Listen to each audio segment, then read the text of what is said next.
for me, there are certain people who whenever they commit their thoughts to writing, I think, I've got to read this. And for me, Volker's one of these people.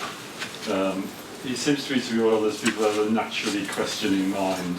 And I think he asks really interesting questions. Questions like, how did Chinese medicine come to know this? Or what is it about Chinese medicine that makes it special?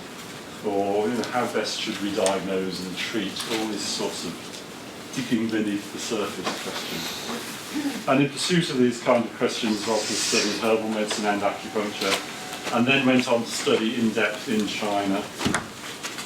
He's an accomplished practitioner, but also a true scholar and researcher, and pursuing his questions via a PhD and then postdoctoral research.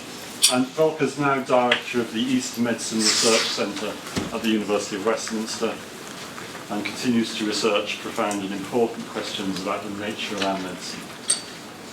As I've said, for me, Volker exemplifies the tradition of the practitioner scholar, which has been so important in the history of our medicine. And it's a great pleasure to welcome him to our conference.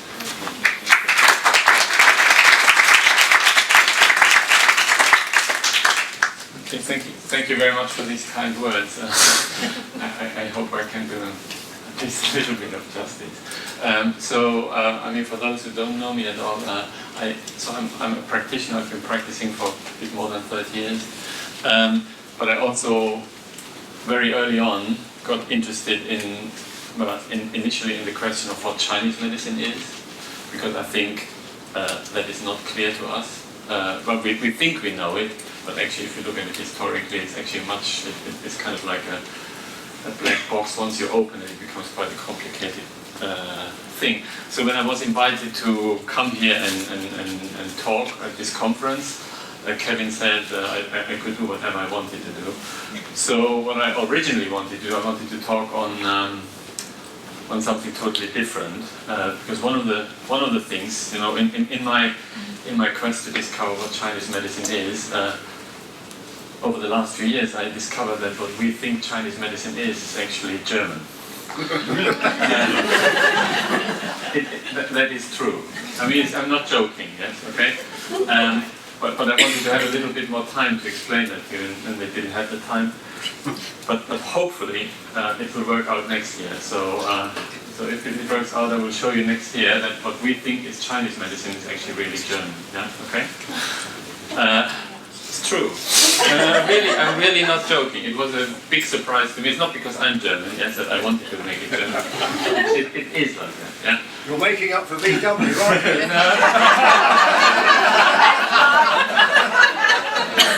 At one point that would have been a good thing that it's German. I don't know anymore, yeah. But you wait till next year. I promise you it will be a very, very interesting journey into, if it works, I can tell you a very nice story about that. So, as I couldn't do it, I had to come up with, on the spur with another topic, so I decided to do poison. One of the reasons I chose poison is because I think poison is one of the other it is one of the many things, but it's an interesting thing. That's, on the one hand, I think clinically very relevant on many, many levels. I'll show you in a minute why. But I think, maybe you disagree, but I think, and I teach quite a bit internationally, so I have a chance to interact with practitioners and students. So my feeling is that people don't know really what poison is and toxin is. Yes, okay, it's a kind of one of these very amorphous concepts that people use all the time, but it's one of those things that are not very clearly defined. And I think one of the tasks that we should do or need to do as a profession is to become much more clear about many of the concepts that we use. Yes, okay. I don't think necessarily they're the truth, but I think, in any profession, if we're very clear about the concepts that we use, then it becomes easier to communicate amongst each other. And the other thing I think that happens is we can develop. One of the other things that I have discovered, and hopefully I can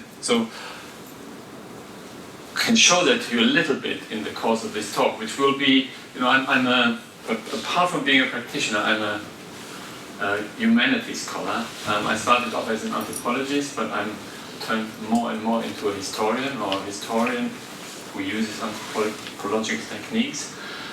So I've developed a certain kind of knowledge about the history of East Asian medicine, but I also have a kind of like historian's mind. But I won't talk to you, so I have that in my background. I think history is really, really important to answer some of these questions. But I won't talk to you today as a historian. So if I talk to you as if I put on my historian's hat, then I would be interested in questions like, why do doctors at certain periods of time develop this notion of poison or toxin, and at another period of time they have that notion of toxin. And I'm also going to use poison and toxin interchangeably, yes, okay, so it doesn't mean different things. But that's not what I'm going to do. But I want to show you, different ideas of toxin or poison in the history of Chinese medicine. And one of the other things that is becoming more and more clear to me, which is very different than I would have perhaps even thought myself 10 years ago. I would have lectured 10 years ago, like when I first came to New York, I would have had a different take on this. I think there is a very clear development in Chinese medicine.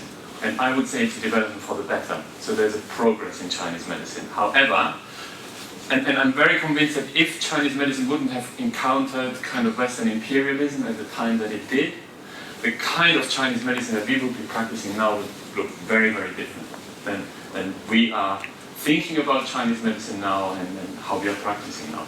However, it did. So this had certain consequences, yes? But I think there is a progression in learning in Chinese medicine because they encounter problems, in clinical practice and conceptually that they have to deal with and somehow have to sort out. And I think that kind of attitude, if we discover that in the history of Chinese medicine or Asian medicine for reason that you will see, I'm not going to call it Chinese medicine anymore. I hope I can also give you a little bit of a flavor of these kind of debates. And I think it also speaks to me at least a little bit to the theme of this conference, like infinite variety. Yeah, okay. Like when I first, infinite variety is something so that I think is a problem for Chinese medicine in general. So one of the issues that Chinese or Asian medicine has always been dealing with is, or any kind of system has to deal with, or any kind of practice has to deal with, how do we approach a problem? And people have different solutions to it. Yeah? So how do we deal with a variety of those solutions? When I first started, there were the so-called acupuncture wars going on, yes? So there were different schools in the UK who all insisted that they had the true yeah? So at that time my solution to that was no, actually nobody has a true, there's many different ones. As I said, I'm changing my mind a little bit. I think there is a progressive development in Chinese medicine, at least in conceptualizing problems. And that's also, so with the topic of poison or toxin, I think I can give you a flavor of that, yes, okay? And then of course I think toxins are really, really important clinically, yes, okay? I mean, this is from 18 September, so it's, I don't know if you have seen that headline, yeah, okay? Yeah, okay, so this is one of many, yeah, okay. It's a particular British problem actually, because I think 70% of all those gonorrhea problems in Europe are in the UK, yeah, okay? Don't know what that says about the UK. I leave that up to you to reflect on that. Okay, again, you will see another take that I have as a historian, as a humanities scholar, that when we think about problems, even if we think about them in a purely clinical way, they also always have got something to do with what kind of medicine do we want to practice and how do we think about ourselves as practitioners.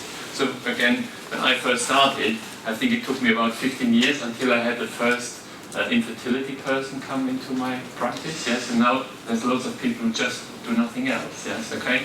So I don't know how comfortable will you feel if people with, super gonorrhea come into your practice? I thought we weren't allowed to treat it. Are we? I thought so. Is there a rule here? Sexual health. Is it? Take an antibiotic resistant whatever. Take antibiotic resistant TB. Yeah? What I want to say is, and I've actually been saying that for just a second. The argument I want to make, that's why there's been a change, for instance, in the sense that we treat lots of infertility now, and that has been a development that has taken place in a very short period of time. It could be that Western medicine changes out of recognition in a very short period of time. Imagine, there's not just super gonorrhea, but super this, super that, super that. Maybe Chinese medicine, because it has historically, so this is just another, scientist, one of the big issues now they have is finding antibiotics, they know that the antibiotics are going to stop working because they have ignored the capacity of bacteria to, bacteria are living beings, they're not stupid and they can replicate, anyway. So it's going to be a big problem, okay? Chinese medicine, nowadays we talk about Chinese medicine as, if you go to China, but every Chinese medicine is good for chronic conditions, or Chinese medicine is good for the spirit, or Chinese medicine is good for that. Actually, this is a very, very famous person who a very big figure in Chinese intellectual life, but also in the world of Chinese medicine. He wrote a book in the 1930s, and he said, what's the difference between Chinese medicine and Western medicine at that time? And he said, Chinese medicine can treat what they call feverish disorders. So that's what, and I've done some research on Chinese medicine, particularly in Shanghai at that time. What doctors earn their living with, what they make their money on, is treating fevers, infectious diseases. At that time it was measles, scarlet fever, diphtheria, things like that. Certainly not with treating chronic illnesses. Okay? At that time they said Western medicine is good in doing surgery, but Chinese medicine is good in treating these kind of infectious diseases. And the only reason it changed is because of the invention of antibiotics. So when antibiotics got invented in the 1940s, when it started, that's when suddenly Chinese medicine becomes good for chronic diseases. Okay, in terms of what they really earn their money with. So taking a historical perspective, that can of course change very quickly again. So the question is then, are we prepared for that? How good do you feel? How competent do you feel to deal with these kind of problems?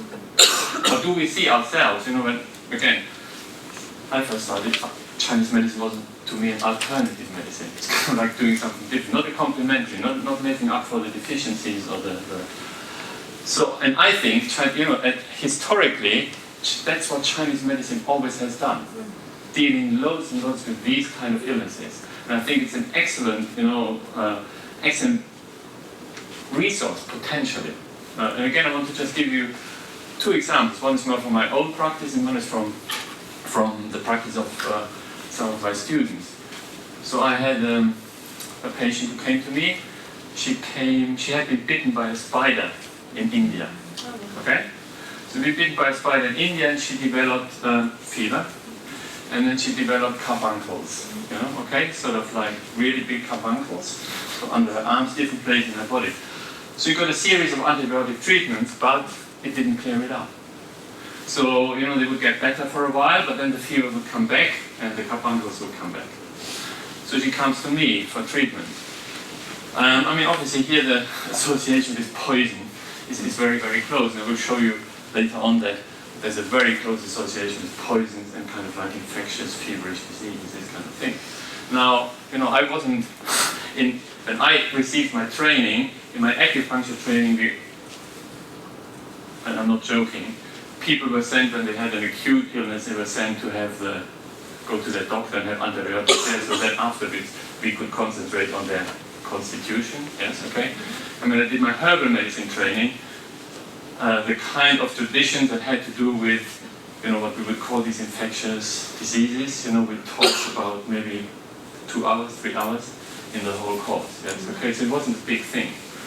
So I had to learn that somewhere else. But anyway, so this person comes.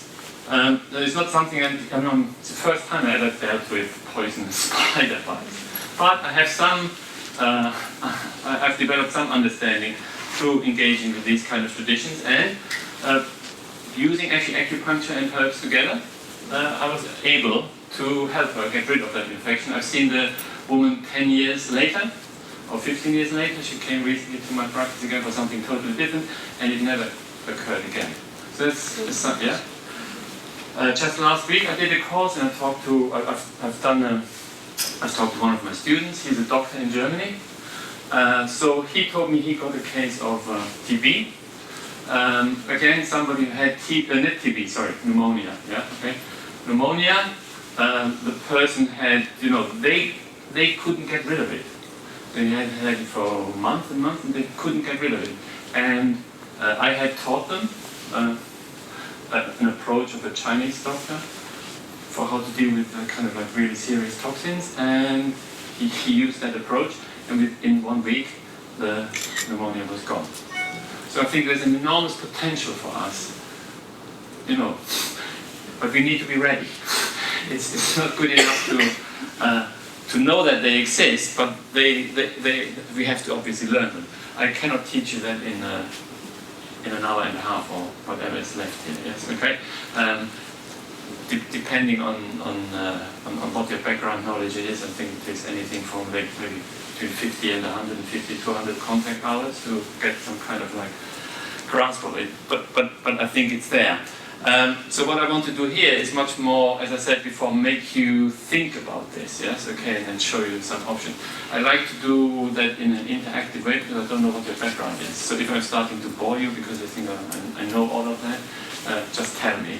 Again, if you have some questions, yes, okay, like you had a question over there, yeah, okay, don't mind to ask a question. If I think the questions are not relevant, I'm able to say, I'm not going to answer that, yes, or that doesn't fit, yes, okay, so you also have to be prepared to be disappointed.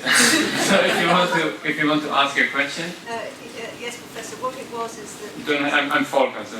Okay, Volker, sorry. I'm Mary Mike, I'm from London, and I've been working in acupuncture since 1989. And there was a dialogue going on earlier when you were discussing the gonorrhea situation. Yeah. And, oh, thank you, darling, much better. You have to press the red button.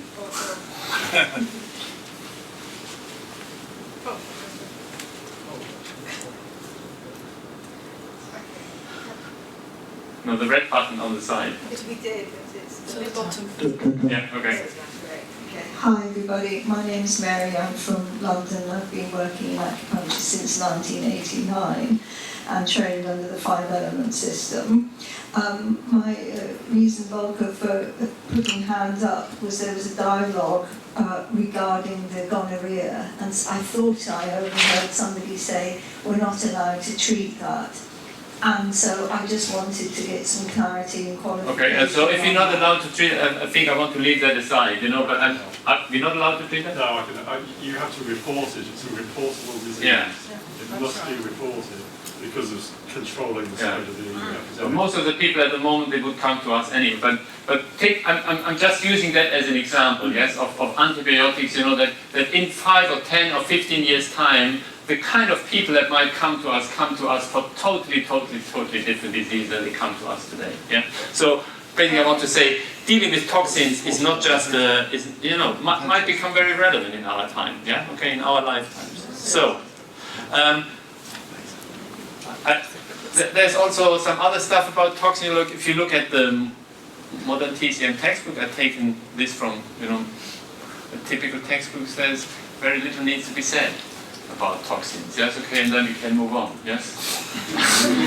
Well, maybe yes, maybe no. But on the other hand, even if you don't think about, toxins as having just to do with these kind of heavy-duty infectious diseases, yes, okay, then we have, there's a big literature about toxins, detoxification, toxin, like any railway station has something to detoxify you nowadays, something like that. So toxins are around, and Volkswagen as well, yes, contributing to the toxins. So I think toxins are something that we should think about more.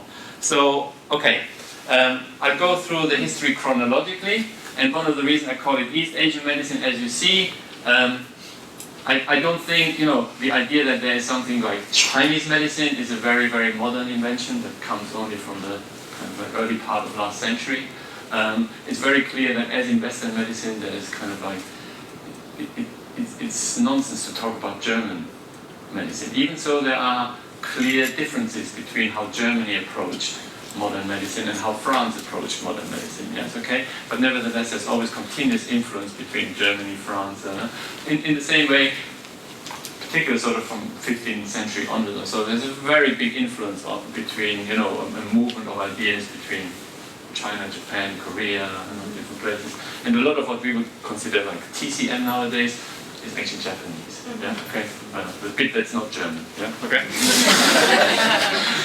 So, okay, if you look at the character of poison, like I'm not a sinologist, but Karlgren, who's a big fish in the etymology of things, so it's made up of two signs.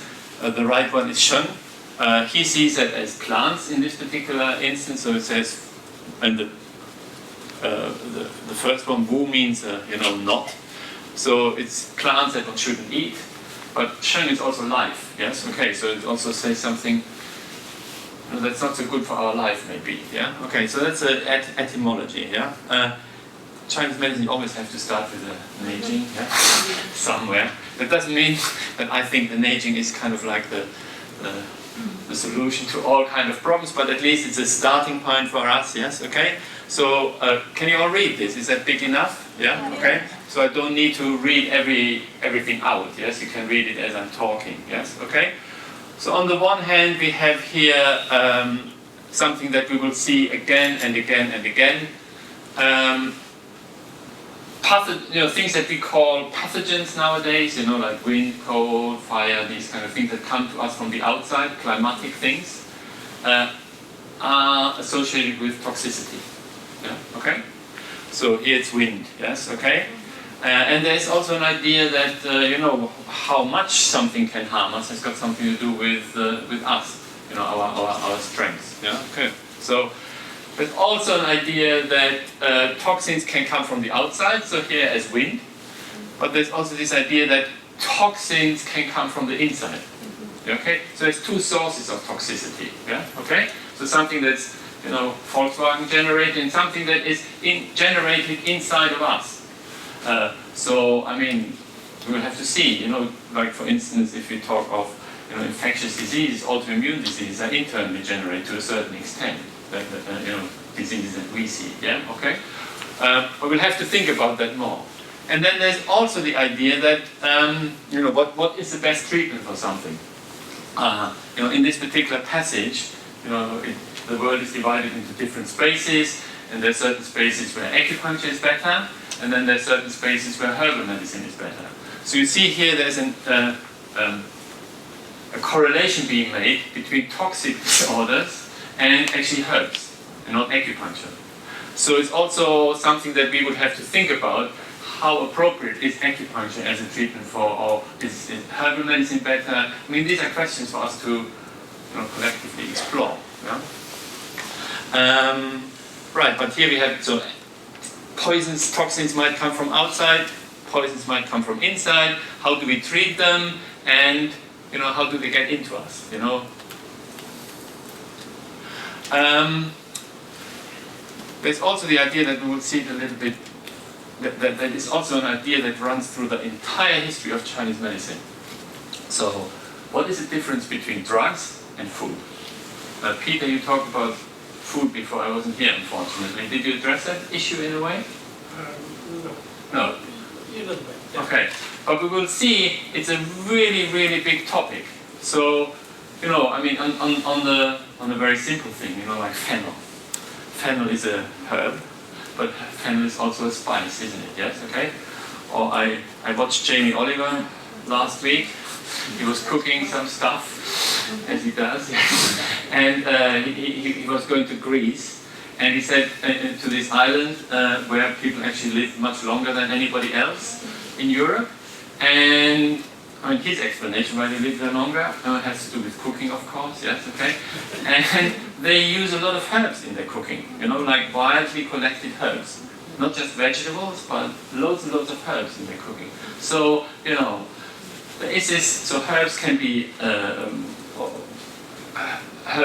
you know, part of our diet, yes, okay? But then also herbs are something that deals with illness. And herbs have side effects, yeah, okay?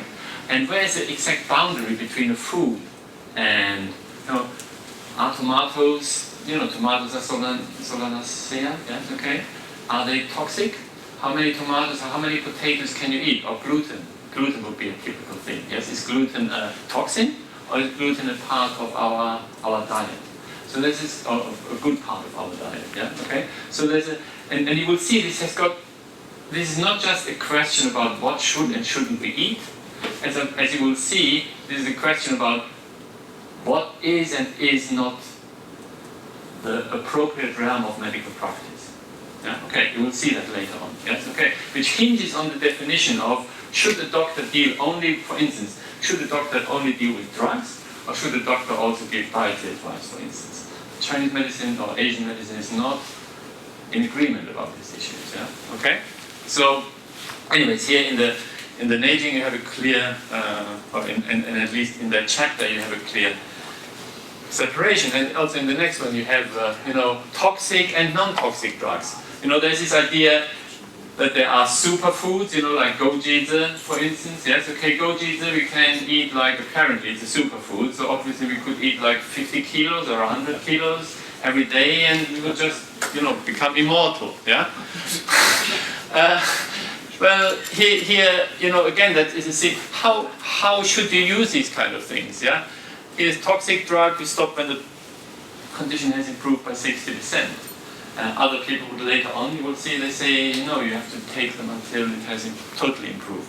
But even non-toxic drugs, you have this idea that you mustn't, there's no superfoods that you could just eat all the time, yes? Okay, even at a certain point, even goji berries have to be let go of, yeah, okay? Anyway, that's what... These are kind of some themes. So take the Neijing as kind of like setting the stage. Yeah. Okay. Some of the problems that are being discussed here, that's what doctors start to think about and offer us various solutions to. Yeah. Okay. This issue of the drugs. That's of course this is Shen Nong Ben Zhao Jing. It's a divine husbandman. A photo of him.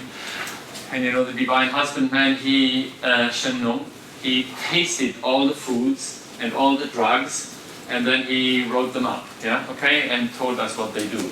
And he tasted 360, there's always numerology at that time, there were 360, yeah, and then he grouped them into 3 groups, yeah, okay, of 120.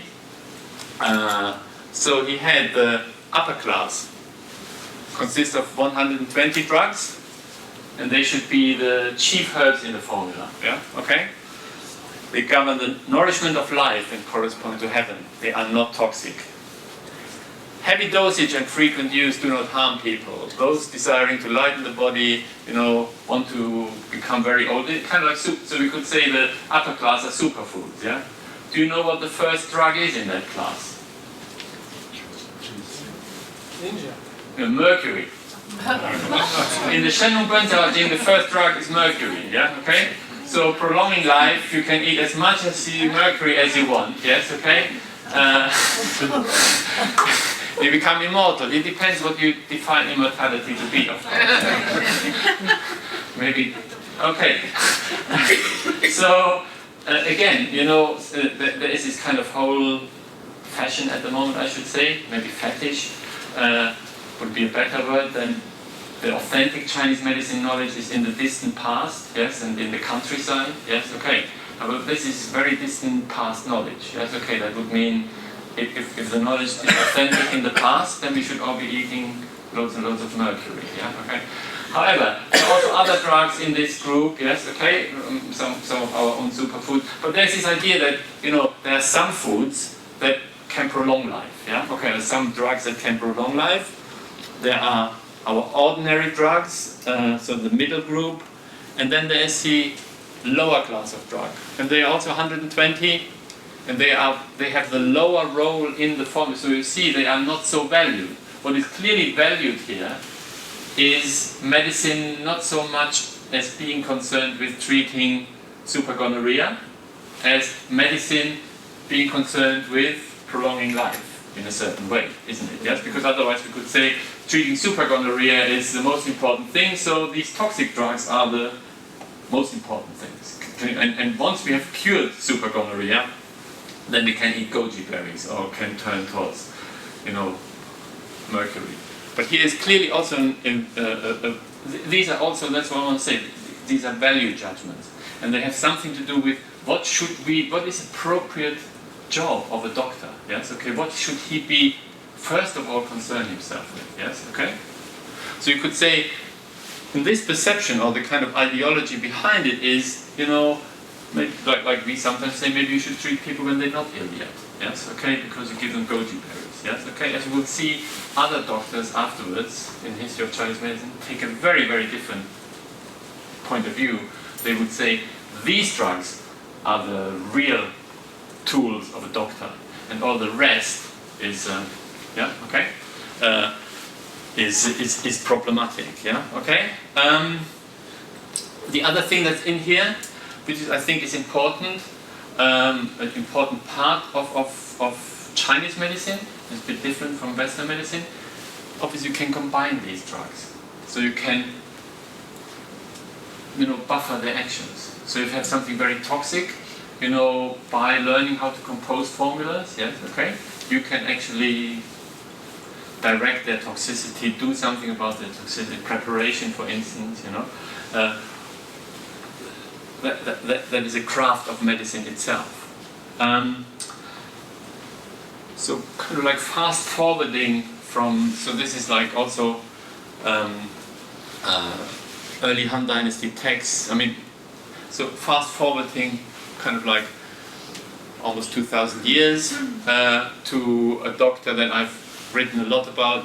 This is a kind of like Fei Boxiong, he's called. He's the most famous doctor in southern China, which is Shanghai area, in the late 19th century. So he is totally opposed to the use of, I mean, if you can avoid it, the use of toxic or strong drugs, yes, okay? He wouldn't like to use strong drugs at all. And anything, like aconite or rhubarb, yeah, okay? Things like that, ephedra, not to speak of mercury, he wouldn't want to use at all, if he can avoid it, yes? Because he says, again, even for treating very serious illnesses, the trick is not the herb, but the trick is your skill as a doctor. How can you blend things? He would say that if you're a very good doctor, you can use very cheap, very simple, very ordinary things and achieve kind of very miraculous effects with them. He blames all the people who want to use like very powerful drugs just to make a name for themselves. I'm that kind of guy who can use like 120 grams of these very poisonous drugs, yes, and my people still don't die. Yeah, okay. So again, you see here that it has got something to do with partly of how you define what the doctor is, but also if you know a little bit about the background of the patient population that he treats. These are all people like people with lots of psychological problems, emotional problems, people that are very stressed, people that don't come to him. On the whole, he treats upper class elite people, yeah, in a very affluent part of China. Not, on the whole, peasants who have fevers. Yes, okay. So again, what doctors say and what they treat might have something to do with who they treat. Yes. On the other hand, you could say, I was talking with somebody in a break before, and he was asking me about the dosages of herb. And in the conversation, my opinion is, and my experience is, dosage is a secondary question. The primary question is to get your diagnosis right. If you don't get the diagnosis right, you can dose, dose and dose and dose. If you're in the difficulty is to shoot your arrow into the middle of that's really difficult. My experience is if you manage that, then you can work with much lower dosages, yes, and therefore with much less toxicity problem than if you shoot sort of kind of on the side. Maybe that's something that Fei Boxiong also means. This Dr. Fei Boxiong, he also wrote a book on food. helping his patients to choose the right foods. And there's a whole genre of, if there's a materia medica on herbs, also in Chinese medicine you have materia medica of foods. So in the same way that we would say, this herb goes into this channel and it's warm, and maybe that's what you talked about, Peter, yeah? Okay? There are, banana has got this taste and enters in this, this goji, that would be an example, sweet and does these kind of things. So the very interesting thing, this doctor who is, Fei Bo-xiong, who is so concerned with using, non-toxic drugs and balancing treatment, he writes a book about food. And when he talks about food, this is the introduction, this is a foreword from that book. Can you read that? It's kind of like, if you read through it, this is a foreword of the book. And this is written by, these forewords are written by kind of like famous rich people who give the book a little bit of cachet. Yeah, okay. So he writes, I had nothing to do, so somebody gave me this book. It was in the summer, I was a bit bored.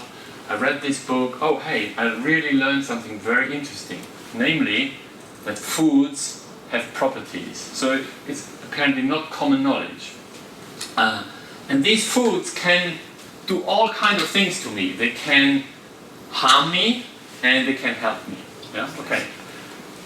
And when you, and so this, I'm very grateful for him for having written this book. When you read the book, so it discusses about 70, 80 different foods. The very interesting thing in there is almost none of the foods is described in positive terms. Almost all the foods are described as, if you do this and eat too much, it will do this. If you eat this, you do too much, it will do this. Yeah, okay. There's only 2 or 3 or 4 herbs that are kind of very, very positive. One is ginger, fresh ginger, rice, but only the rice if you harvest it late and store it for a long time, and yam's root, things like that. But the most of the foods are interestingly described as not being so good for us, and that you have to be careful. Yeah, okay. Partly for hygiene reasons. In those days they didn't have fridges and stuff like that, so he gives a lot of advice of what you have to do with the foods so that they don't become toxic, but also of their inherent properties. So something like gluten would have been, I think, quite intelligible to him. Yeah, okay. Even a food that we use as a staple can have inherent problems. And there's a passage in that book which I'm not really sure about my translation, but it seems to suggest that if you eat noodles, certain bad things can happen. And the problems that he describes as from eating noodles seem to be quite similar to some of the stuff that we would think of as gluten stuff. Yeah, okay. So again, food has got this very ambivalent role as something really good, and you will see the other thing about toxin is this ambivalence. There's loads and loads of stuff. Toxic stuff is ambivalent. Yeah. Okay. In many, many, many ways. So, okay, that's food. Another context in which toxins are being discussed is what we would call miasmatic toxins. Did you get up this morning early, or did you get up late? Late? Early? So did you see it was all foggy? Yes? Okay? Right. So it's foggy and damp, yes? There's some places that are always foggy and damp, isn't it? Yes? Okay. I was in Taiwan last year, and I was cycling through these Taiwanese forests, and you think Taiwan is very hot, and but you go to these forests and they cold and damp, and they feel dark, and you can imagine there are all these venomous beasts, like poisonous spiders and sort of creatures are there. And this idea that there are certain places that are very bad for us because what's called miasms. Yeah? Okay, miasm is also, the pictures here actually are from the West, not from China. So, the top is from cholera in London, the bottom is from pestilence, yes, okay? There's also, where does, before they discovered cholera bacillus, yes, okay? The idea was, where does cholera come from? Because certain places have certain kind of miasms, yes, okay? there's certain kind of things in the air. Yeah, okay. That's why they wear these fanny hats. Yes, okay. So that they wouldn't smell, you know, the miasm. Yeah, okay. So some of the top and these places, you know, are full of poison. But interestingly, there's certain places that are specifically have loads of poison. These are usually the places where the upper class Chinese didn't want to go. Yeah. Okay. So in China, that's very, very typical. What's called Lingnan, that area, which is what we would nowadays call Guangzhou, Guizhou, so Hong Kong. Yes. Okay. That area down there. Yeah. Okay. Because it's it's very humid. They used to get loads of diseases that they were not from. The China, the center of cultural center of China was the north. Yeah. First around Xi'an, that area, and then later on, maybe what we would call the Shanghai area nowadays. And as they moved further south, they started to encounter loads of illnesses with which they were not familiar. Like certain kind of feverish illnesses, and they were. They didn't know what to do. It's like for us, super gonorrhea, yeah, okay? And they were associated with these places.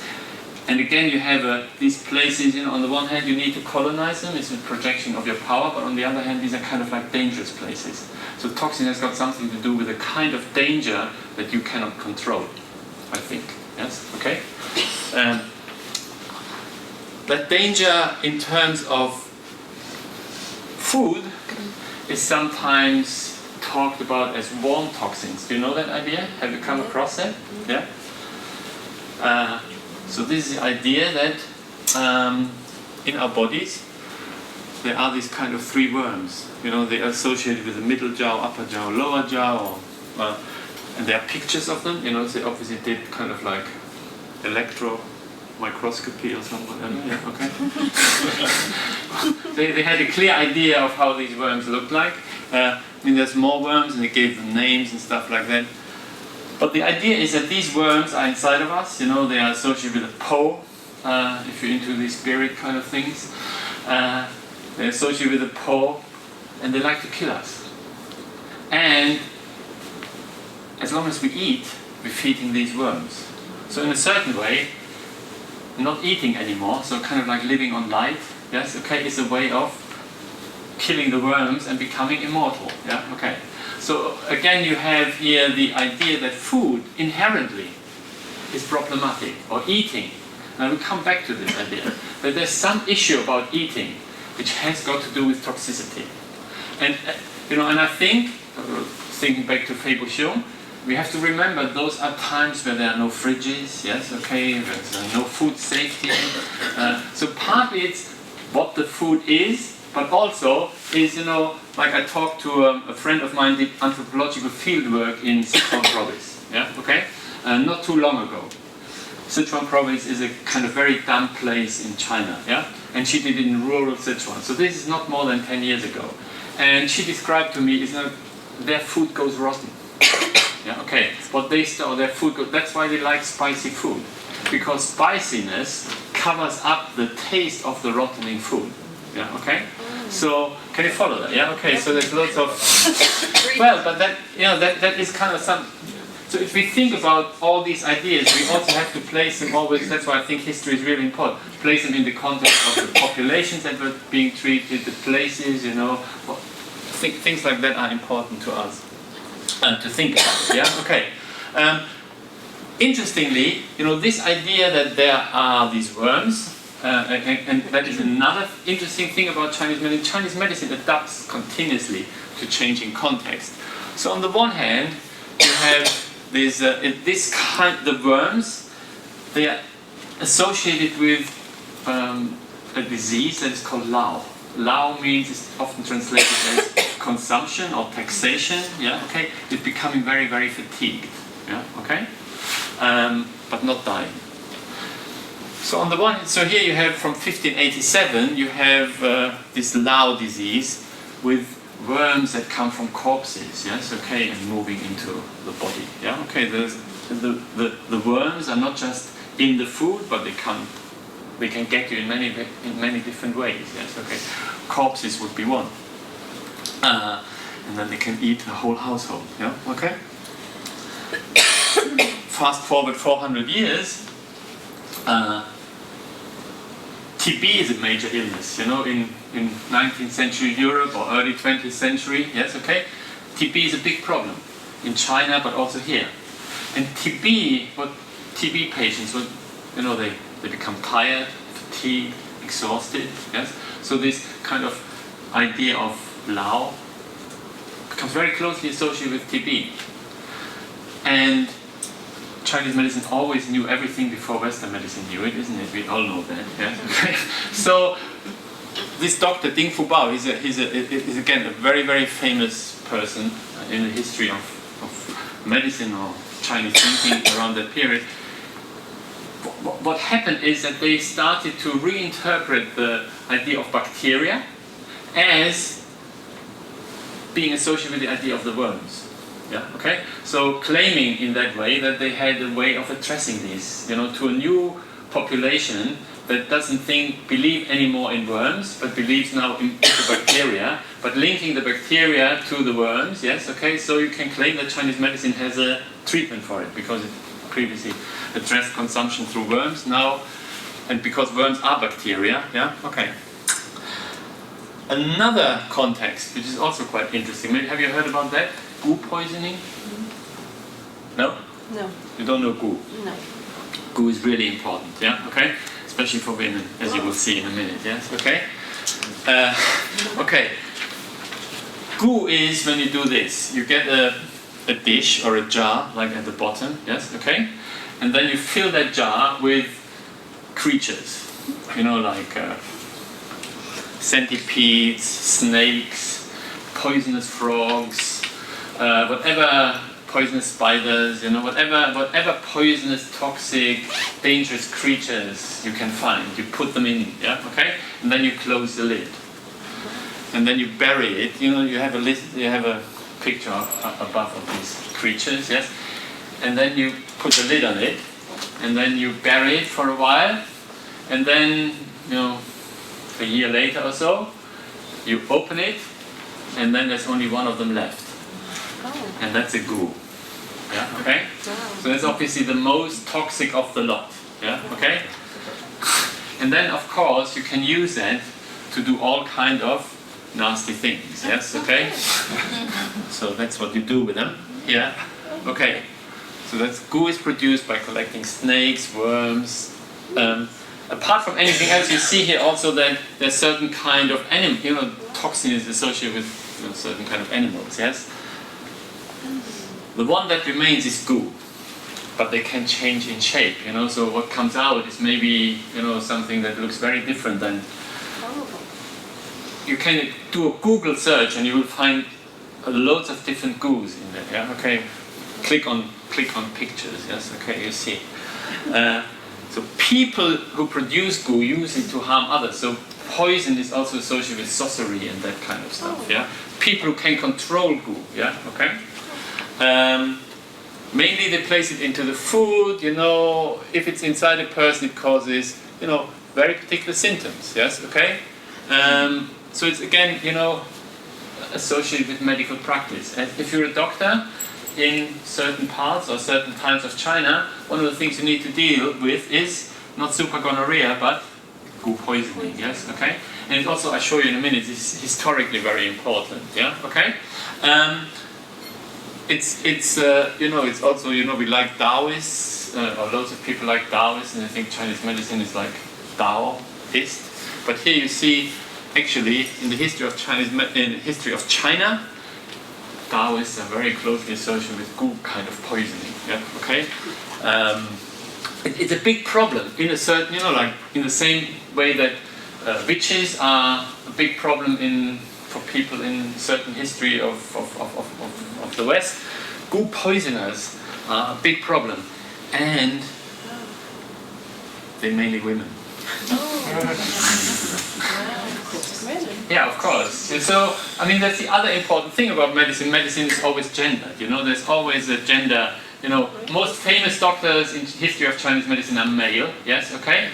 And like witches, it's also, witches is a way of getting rid of a one of the reasons, one of the subtexts of the whole witch thing is to get rid of competition in the field of medicine. Yeah, okay? By the men. Yeah, okay? So, this actually is very interesting. You do the Google search, you see these are modern photos. Yeah, okay? There's a whole genre of goo in mangas, for instance, you can find. And you have this image of this powerful woman. Yeah, okay, this is a woman, you see. Yeah? Why is she powerful? Because she can control the goo toxin. Yes, okay? Fabricated. What do you mean I fabricated? I didn't make it up. No, but No, what I'm saying is, in particular, you will see where do these women live? They live in these dangerous areas. Do you understand? It's kind of like a projection. It's a way to get rid of women as, you can blame, if you don't like a woman's power, you accuse her of being a goo poisoner. Yes, okay, it's like you accuse a woman at a certain period of time to be a witch, yeah? And nowadays only our things have changed, yes, okay? Then, you accuse them of certain things, that becomes a legitimate way of getting rid of them, yes, okay? But what I want to show here is that toxin, of course, is associated with power in a certain way. Whether in medicine, I can prescribe toxic drugs, yeah? Or a woman is a source of power in a negative way associated with toxin. So, super gonorrhea, yeah, okay, this is an illness which is much more powerful than, yeah? So there's issues of power. How do we handle the power? How do we deal with that power? How powerful do we have to be? Yes, okay. Where do I have to go as a person? Do I have to become a witch to be able to treat toxins in Chinese medicine? Maybe. Do you know what I mean? Yeah. I just want to raise a number of issues that we really need to think about. It's not just. So that's my historical background. These kind of things are always tied into each other. We cannot separate them. Yes. And when we think about how do we want to treat, what do we want to be as acupuncturists? These are some of the issues that we have to think about. And you will see that very clearly, clinically, in a minute. Goo, I haven't got time here to talk about that in detail, but if you're interested, you can read that book by a friend of mine called Martha Hansen. She's written a quite detailed history of the development of what we call Wenbing. Do you know what Wenbing is? Worm diseases. It's kind of like one of the main approaches. If you want to deal with superbugs, you need to know about Wenbing and how to the Wenbing theory and practice. I think is kind of like absolutely essential. Yeah. Okay. Just to give you an example, when what was it? Not AIDS. The lung thing. SARS. Yes. Okay. In the SARS epidemic in China, which is something that is not reported here, when SARS epidemic broke out in China, what the Chinese state did, from the top down, it involved Chinese medicine in its response to SARS. Okay, it was an integral part in its response to SARS. And what the Chinese doctors who treated SARS did, they used Wenbing approaches. And actually what's very interesting in the discussions, a whole lot of issues that hadn't been resolved in the history of Wenbing, they all started to come up again. Should we do this, should we do that? But that's a very typical example of how you have suddenly a very toxic disease and you don't yet know how to respond to it. And the Chinese state is a bit more flexible. It uses the resources that it has at hand, including Chinese medicine. Yeah, okay? And goo poisoning, and Chinese doctors thinking about goo poisoning and toxins and everything, she shows you very clearly how these issues are interrelated. Yes, a lot of ideas are developed about how to deal with toxins and fevers. They come out of the engagement with China moving south, or the Chinese expanding southward into these miasmatic places full of evil women. Yeah, okay. And yet another thing is ghosts can enter you, and one of the ways they can harm you is by secreting their ghost toxins. Yes, okay, again, do you want to... Is that part of Chinese medicine or is it not part of Chinese medicine? Yeah. No. Historically it is. But how, in the kind of more purified version that you would find in modern textbooks and that we kind of like might engage with that, That's by thinking about toxins in relationship to what we call pathogens, yes, okay, and the reactions that they produce in the body. So you have different ideas.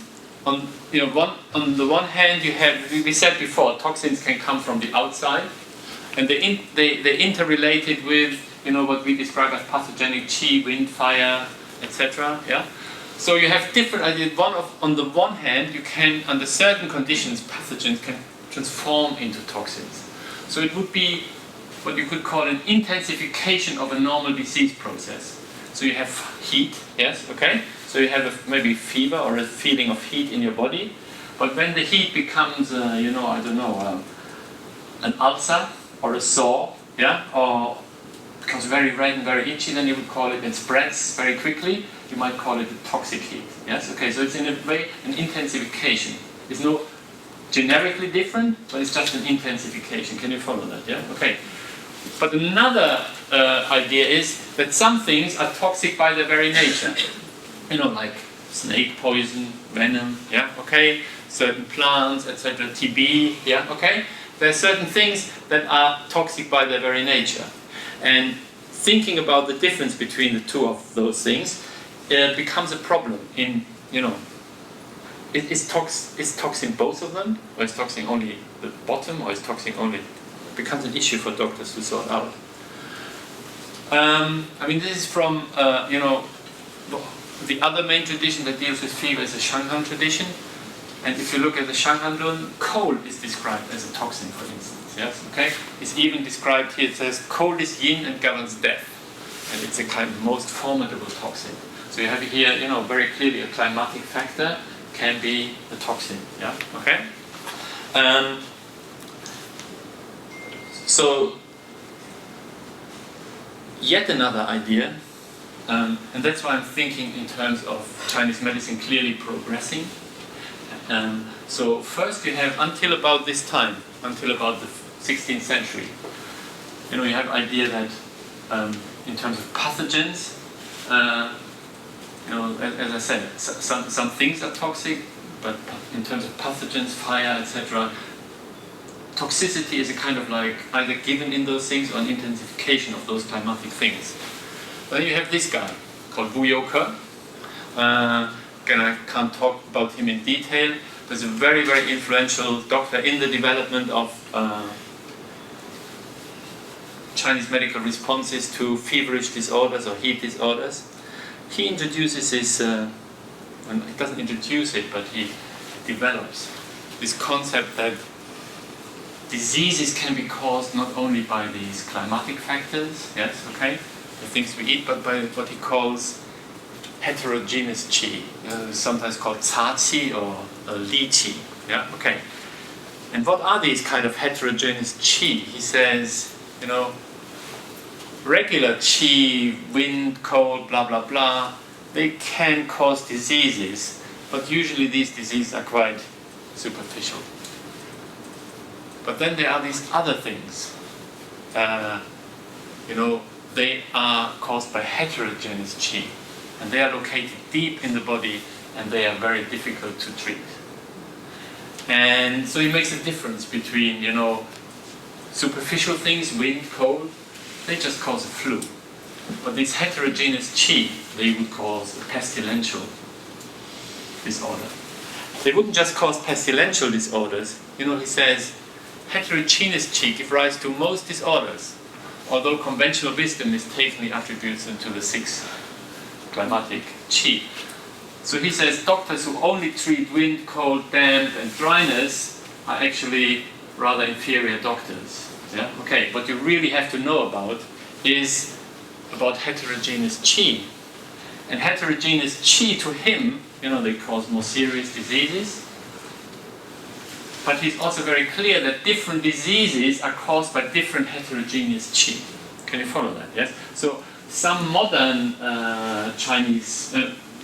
some modern historians, what they want to, or people in China, what they want to kind of slide in there, that he knew about, as it were, bacteria and viruses long before Robert Koch. Yeah, okay, because he makes because he posits specific causation of illness. But he actually doesn't. He says some illnesses are caused by specific things. And what is caused by specific things are the more serious illnesses. You know, so in particular, again, an association with toxins, and they need to be treated in particular ways. At around the same time,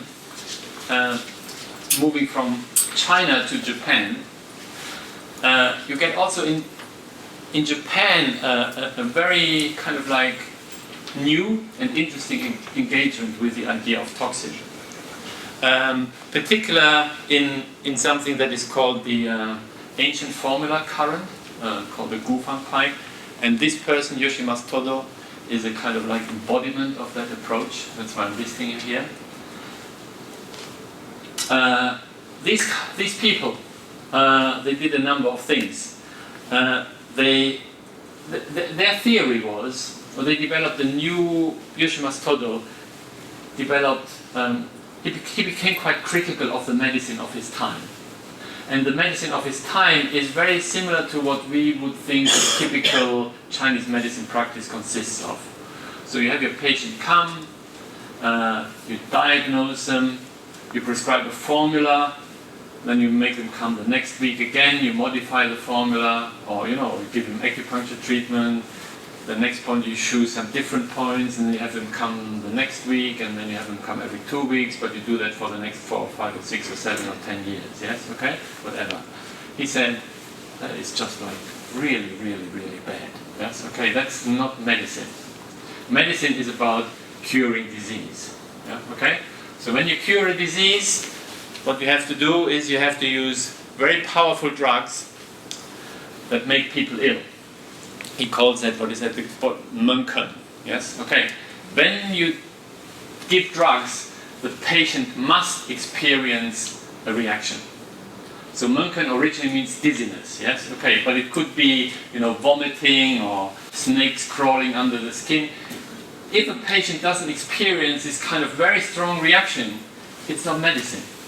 That's just like doubling in, whatever, yeah, okay. You need to give them a strong reaction because why did you need to give them powerful, and in order to do that you need to give them toxic drugs. Why do you need to give them toxic drugs? Because the toxic drugs have the capacity to eliminate disease from the body. What is disease? Disease is a toxin itself. Different diseases are just toxins located in different parts of the body. Can you follow that? So disease is not, I was in the lecture of Stephen Birch before, and he said disease is an imbalance. Yeah, okay? Something is not being in balance. That is not disease. For somebody like Todo Yoshimasu, disease is the presence of a toxin, and all disease is the presence of a toxin in a certain part of the body where it shouldn't be. And what you need to do is you need to grasp that toxin and eliminate it. Once you've done that, your job as doctor is finished. So for instance, diet, lifestyle, that is not what you do as a doctor. You give them to, that's the responsibility of the patient itself. And he develops a very elaborate theory about why that is the case. How did it come to be that Chinese medicine, messed all that up? So he blames people as early as the Han Dynasty, in the Benzao literature, for instance, in the Materia Medicas, of mixing up foods and drugs. So he said because the real doctors had, in the very ancient past, they only used toxic drugs. Yes, okay. But then the yin-yang doctors emerged. He calls them yin-yang doctors, with the ideas of balancing and all the rest of it. Yes, okay. And Tao, like all these people who want to become immortal, etc. And they didn't get it. So they started to, because they didn't even then understand what medicine really was like, they mixed up the foods and the medicine, and they came up with the idea of prolonging life. And this is not so. Yeah, can you see? So what I want to, that the argument that I'm making here is that how you use medicine has got something to do what you think a doctor should be. It's not an arbitrary thing. You cannot define how you want to work without defining who you want to be. What's your relationship to women? For instance, yeah? Should women be allowed to practice or not? Yes, okay. Or do they only do harm when they do that? Yes, okay. What is the goal of medicine? Can you follow that? Yes, okay. How do you use drugs? All of that has got something to do with, and poison is a very interesting place because poison has got this, can you follow that as well? Poison is this very ambiguous thing. It's a very powerful thing around which we have to make these definitions. Yeah? Okay. But this is, this is a mainstream thing in Campo. So you see, the craft of the physician lies in attacking disease, not in tonifying. Yes, okay. He blamed his colleagues, for just wanting to make money by seeing people all the time. Yeah, okay. And all you have to do, the other thing for him, it's also, just to give you a bit of a flavor of the context, it's also related to a very empiricist approach to medicine. It's kind of like he developed certain techniques of how you can define unambiguously where the poison is. So medicine doesn't become about, he thinks pulse diagnosis is just like too subjective. Yes, okay. Doctors modifying their own formula all the time, that's just like too subjective. Yes, okay. He wants to move towards a medicine, like what we would call evidence-based medicine. Yeah, okay. Like you have very clear signs, you know what the signs are, you respond to it, the disease goes, finished. Yeah, okay. All the rest that we talk about, that you might learn, in your, that's for him not medicine. Yeah, okay. And he would go back and say, this is how medicine originally used to be, and everything else is a, Taoist, and all these people didn't have a clue. So this, just to give you these ideas later on, this is a guy from maybe 300 years later. Yumoto Kyushin is a very famous doctor, again in Japan. Traditional Japanese medicine in Japan, after the mid 19th century starts to have a very difficult stance. More or less gets outlawed. Then there's a revival, a Campo revival, and the Campo revival is very similar to what's happened. Campo baptized by science. That's what I'm saying. At a certain point, these Asian medicines encounter science, and science becomes kind of like the dominant theme, and they have to, in the same way they reconfigure worms as bacteria. Yeah, okay. Here is how can we get these ideas of toxin, which are relevant to us, aligned to the biomedical body, and there you have this idea that you have 3 types of toxin: diet, water, blood.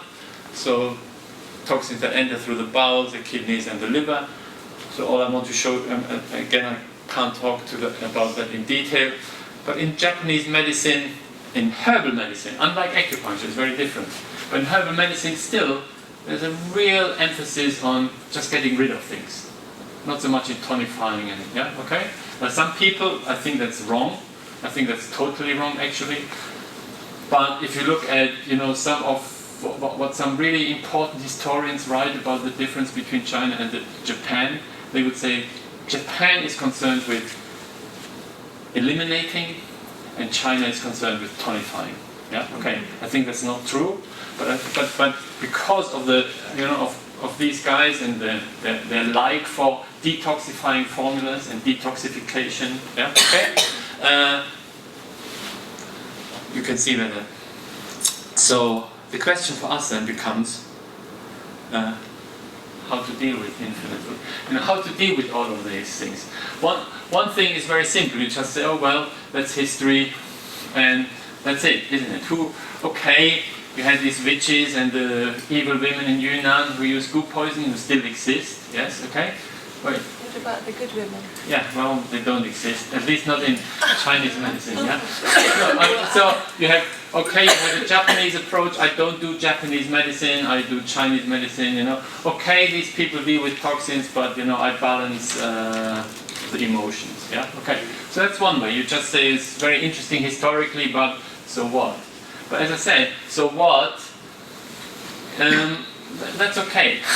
But so what also, if you want to take my view that I really think these other illnesses are coming, these illnesses are, well, there might be a real opportunity for us, yes, okay? That's how I see it, yeah? That's why I think we need to engage with these kind of traditions, really, really importantly. But also, even if you wouldn't think that, I think, you know, a lot of the diseases that we treat on a daily basis, you know, I don't know whether, but that come to us, you know, like a lot of autoimmune disorders, yes, okay? Things that will occur, like arthritis, you know, what we call arthritis, what he would call B, you know, they have to do for him with toxins, yes, okay? Skin diseases, yeah, okay? All of those things have to do with toxins, yeah, okay? So I think I think these difficulties are not there for us to ignore, but they are there for us to use as opportunities to reflect on those kind of issues, you know? So clinically, really, how do we deal with them? And how can we exploit all those, you know, possibilities or tools that are offered to us in the kind of toolbox of Chinese medicine to engage with these things, yeah, okay? So really clinical, so next time somebody comes to you, you know how to do that. But as I said, they also, and that's, I think, that's why I think we shouldn't just approach it from a kind of very narrow-minded clinician's perspective, but why we should also put it in a wider context. As you see, they always have something to do with who are we as doctors and what kind of profession do we want to be, yeah, okay? And I think it's rather than having that imposed on, I mean, I don't like to have things imposed on me. I like to define things for myself, yeah, okay? So rather have somebody tell me that I must deal with, I don't know, with what's it called nowadays, well-being, yeah, okay? I'm not interested. That's not my personal choice. I don't think Chinese medicine is for well-being. I also think Chinese medicine is for health and treating illness. But, you know, maybe other people have different ideas, but it should be discussed openly rather than having it imposed on me, yeah, okay, or ideas like resilience or so, yeah, okay? Well, maybe Chinese medicine is about resilience, but maybe Chinese medicine is not about resilience, or maybe that shouldn't be our... And I think things like poison here, you know, because it's so ambivalent, can help us do that. So what I want to do in the last 10 minutes, very briefly, I just want to give you one way of how we might do that. And I start with hexagram 18, I think it is, which interestingly is called Gu. Yeah, okay? The decay, yeah, the poison, yeah, okay. But actually it's called not just Gu, or how it's mainly translated, it's called work on the decay. Yeah, okay. So working on all these difficult things, it's actually, even so it's called decay and Gu, it's actually considered a very positive. You know, if you get that, it's a good hexagram to get, because once you engage with the decay, if you engage with it in a proper way, you know, in the language of the I Ching, there's great prosperity to be had. Yeah, okay. So engaging with toxins and difficulty. The image is the interesting thing. The image is the wind below and the mountain above. So the wind blows low in the mountain. On the mountain, the image of decay. This is often interpreted because the mountain hinders the flow of the wind. So if the wind is qi, so you could say one idea of where Gu comes from, or where toxin comes from, and that immediately opens up a possibility for treatment. It's a kind of constraint. When things cannot flow as they should, you get decay. Can you follow that? Yes? You get decay. You get, so that's a very interesting start. So I want to place that into contact with another thing. I'm an anthropologist. One of the most famous anthropologists is this guy called Claude Lévi-Strauss, and he's a French guy, and he has this very interesting idea that there are basically three states of being: the raw, the cooked, and the rotted. And the raw and the rotten are associated with the savages, you know, those evil women in Yunnan, yeah, okay? And the cooked is associated with civilization, yeah, okay? So the Han dog, you know, the proper Chinese male, yeah, okay? You could say. But actually I can think if we transform that into a diagram that has got to do with physiology, then I saw there was a lecture on chi transformation somewhere over these 2 days. But one of the ways you could think of chi transformation, well, I think that is how we should think about chi transformation. Chi transformation is always about an essentialization and a purification. So it's about a transformation of the raw and the rotted into the cooked. Can you follow that? Yes? Okay. So that's chi transformation. And one of the ways you can think about toxins, or toxicity, I think, is the inability to do that properly. So something in that process of transformation doesn't work. So instead of transforming something from the raw or the rotted into the cooked, and you could think even, I like it is the raw and the rotted, one of the ways you could think about the raw is that comes to you from the outside directly. Yeah? Okay? Snake venom, wind, whatever comes to. The rotted is stuff that you have that's already inside of you in one way or another. Yeah? Okay? Food, for instance. Yeah? Okay? Food, you have to eat food. Or other stuff that's already in you. And it needs to be transformed. And one of the ways I think, so I thought I had time to do that more interactively, but I haven't. So I have to just talk you through this rather than do it together. Yeah, okay. But if you think about all the things about toxins, yes, that have come up. On the one hand, toxins are what? They are kind of like, they can come from outside, they can come from inside. They are either something different, but they're either everything, because everything is a poison, yes, but they're also an intensification of certain things, yes? Can you follow that, yeah? Okay. They clearly have to do, if you look at all the, Shanghan, Wenbing, they clearly have to do with heat. They clearly have to, when we think about toxin, we don't so much think about cold things, we always think about heat things, isn't it? Yes, okay, so boils and furuncles, carbuncles, evil, quickly spreading skin diseases, bad fevers, gonorrhea, where, it's hot and then it starts to become very dirty, all that kind of stuff. So they have got to do with that, yes, okay? So one of the ways I think we can think about that in Chinese medicine, theoretically, to bring it all into kind of like one framework, rather than 100 different ones, yes, is, I think, well, that's how I think about it, or one of the ways I think about it, and I hope that makes sense in 5 minutes, is through the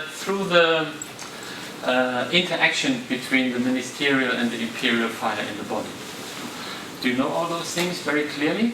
Do you know, you all heard those terms, yes, okay? The imperial fire is associated with the heart, isn't it? Yes, okay? The ministerial fire is associated with the Mingmen or whatever.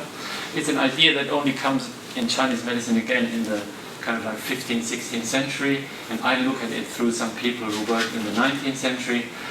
But basically, if you look at the imperial fire, the idea of imperial fire is something, it's a fire that comes to us from the outside. It's not a fire that's in us. It comes from the outside. So it could be the fire of the sun, but it could also, if you drink alcohol, for instance, you also, you become hot, isn't it? Yes. Okay.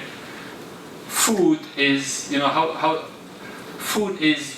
We measure food in calories, for instance. Yes. And calor means heat. Okay. Yes. Okay. So it comes also from the outside, isn't it? Yes. And this is kind of stuff that comes to us. Power that comes to us from the outside. But that power needs to be what? It needs to be ingested. It needs to be taken in. And if you actually look at descriptions of what the heart does in Chinese medicine before it got kind of like transformed by Western medicine, the heart is one of the main places of this transformation. Yeah? Okay? The heart is a place where blood is made, and blood is an essence. Yes? Okay? So the heart is actually the place where this kind of purification takes place. Yeah? Okay, just think about the small intestine as separating the pure from the impure, and the small intestine would be the young aspect of the heart. I'm just doing this very quickly now. I could explain this to you much more clearly. Yeah? Okay? So the heart is actually, the heart which has to deal with the imperial fire is this place where the cooking in a certain way takes place.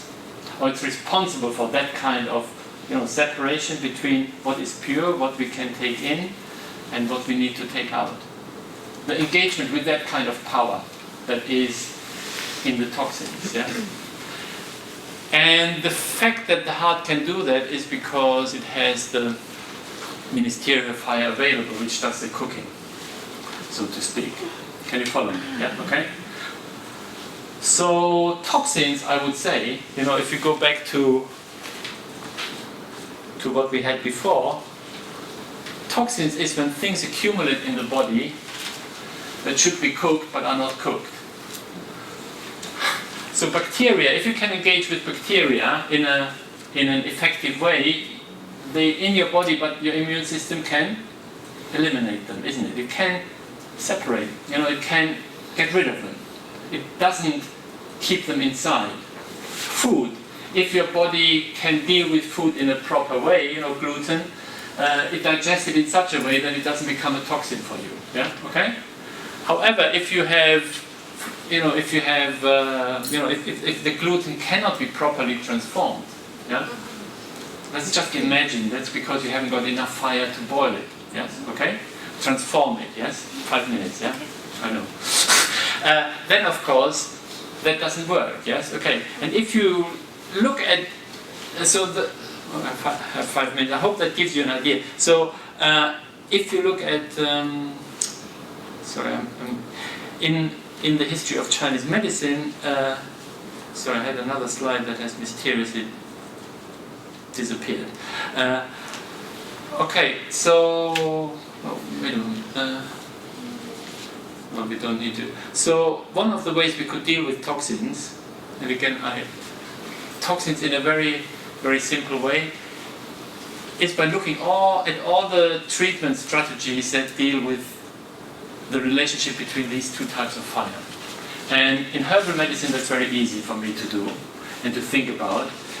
In acupuncture, I don't know how we should do that. But one of the things for us, therefore, as a challenge, is to think about, can we do that, like I asked at the very beginning. Is acupuncture an appropriate treatment strategy for doing that? If so, how would we have to do that? Can you follow me? Yeah, okay? That's a question, yes? I haven't got the answer, because I believe these questions, they're not for one person to answer, but okay, so that's one possibility. But on the other hand, there's another approach, and yeah.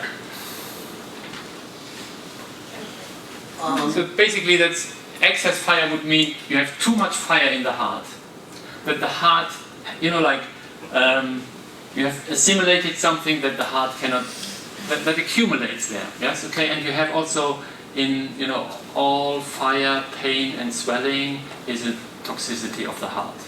That's what it says in the Nanjing. Yes, okay. So one of the oldest formulas in the history of Chinese medicine, one of the most ancient formulas, is cook this decoction to get rid of toxins, and that is exactly for that kind of problem. So there's a very, there's not only a theoretical justification to think in that way. There's a very practical way to think of that. Constraint, we said when the wind cannot move, you get constraint. Yes, okay. You treat that with formulas that get rid of constraint. Xiao Yao-san, for instance, the formula that we nowadays use for emotional disorders was a formula for fevers originally. Yeah, 1 second. Or you can Bujum Ichi Tang, which we nowadays use for prolapse, was a formula for fever and probably pestilence in its original conception. Yeah. Okay. So I think those are some typical. But you want to ask just 1 second? Mark 1 tanks for wind cold, isn't it? Yeah, but if you say that the heat, if wind, it's not for wind cold, it's for cold. Yeah, wind cold. Yeah, cold. But anyway, what you get a lot. You like what you can get is strong fevers. Yes, or you can get skin rashes. Yes, okay. Not with Ma Wang Tang, but with Ma Wang Tang modification, you can get skin diseases that you can that you could describe as toxic with a lot of heat. Yes, okay. That you treat with Ma Wang Tang. Yeah, okay. The last slide. So to make sure that there's no one solution, Volker would say all pain, itching and sores pertain to the heart, and fire is treated by Huang Jedu Tang. That does not achieve any results. This is because these disorders are not fire but the locations of the heterogeneous qi. So what I would say, bring that into the equation, and again I could argue that if you really want to engage with poisons, it's not just enough to deal with the fire, but you need to have some extra powerful antitoxic drugs because you deal with an intensification process. You're not dealing with somebody who can't sleep, but you deal with somebody who has something very powerful in themselves, yes, okay, that they cannot deal with. So the only way to address it is if you have something equally powerful.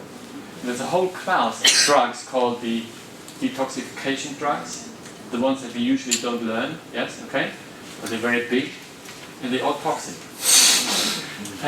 So you need to learn to add these to these other approaches, and I think that would be my strategy for dealing with toxic drugs. So sorry that I haven't got more time to explain that to you, but I hope within this 1.5 hours it was some food for your own thinking. Yes, okay, and I'm quite happy to answer 2 or 3 more questions if you want. Yeah, is that okay? Yeah. Okay.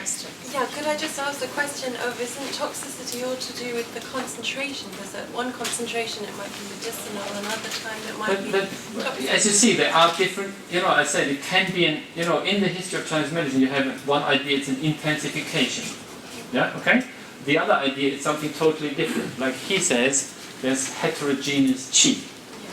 So if you go down one route, then you have, on the other, on the other end of the extreme, it's like all disease is toxicity.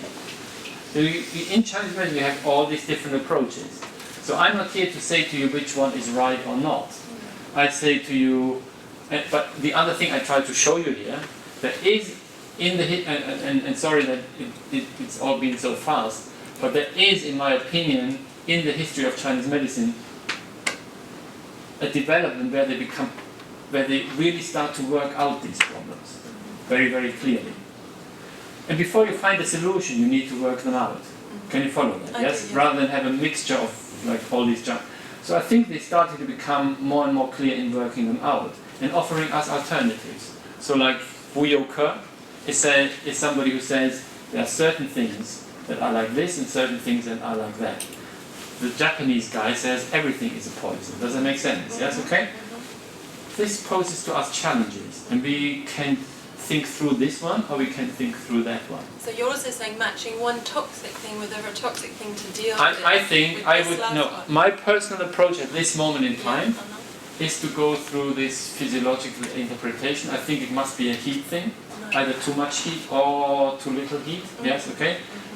That's how I think about it, yes? But I think that you cannot just use, but at the same time bringing in the intensification thing. I think there's a special class of drugs that once I have said it's more intense or it doesn't work, yes, like Huang Jedu Tang doesn't work or Wuzhong Yiqi Tang doesn't work, or it's more intense, then I can put antitoxic drugs in there. So I have the intensification and the general thing. That's my, at this very moment in time, my own. Would you combine Western drugs with the Chinese medicine? Theoretically, yes. I mean, there's a very famous doctor in the early 20th century, yeah, okay, called Chang Xi-chun, and he had, for instance, Baihu Jia Azabilin Tang, which is means Baihu plus aspirin Tang, yeah, okay, and he thought of aspirin as a very, very powerful drug that you should only use in very small amounts, yes, okay, but theoretically, there's no reason why you shouldn't be able to do that. Yeah. Okay. The SARS, I think they were using antibiotics and Theoretically, there's no reason why you shouldn't do that. But I think, you know, if you do Asian medicine, you have to. The danger is that you don't think it through Asian medical field. So I think in order for it to be Asian medicine, you have. That's why I try to put this model up there. That's thinking these processes through. You know, not does a drug have antibiotic properties or does a drug have anti-inflammatory properties? Because that I think is starting to think it through a perspective that is not within Asian medicine. So I want to think it through. Can you follow that? I want to think it through something that is within Asian medicine. Right. Can you follow that? Yes? That's why I want to think it through the fire, for instance. I'm not saying it's the right way, but at least it doesn't think it through in terms of antibacterial, anti-inflammatory, you know, HPG, blah, blah, you know what I mean. That's what I think. Peter? Yeah, you said at the beginning that Chinese medicine may be able to or may have to step in when antibiotics fail. And you left open the question as to whether that was going to be the role of acupuncture or herbal medicine. That I suspect you think, and I think, it's going to be the role of herbal medicine. I really don't know. Okay, let's suppose, I think it's more likely to be the role of herbal medicine. But it's really a comment that I think we're facing a bit of a crisis with herbal medicine. Certainly in this country we have a massive decline in training of herbalists. We have colleges no longer offering courses. We have herbal businesses going down.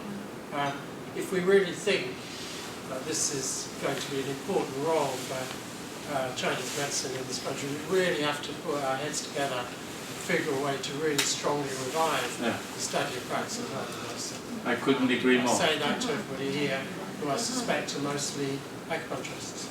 But there's an interesting story to that. You know, when the Jews were driven out of Jerusalem by the Romans. Yes, okay. Most people have forgotten that, but what I think one of the places that took them in is actually Iran. Yes.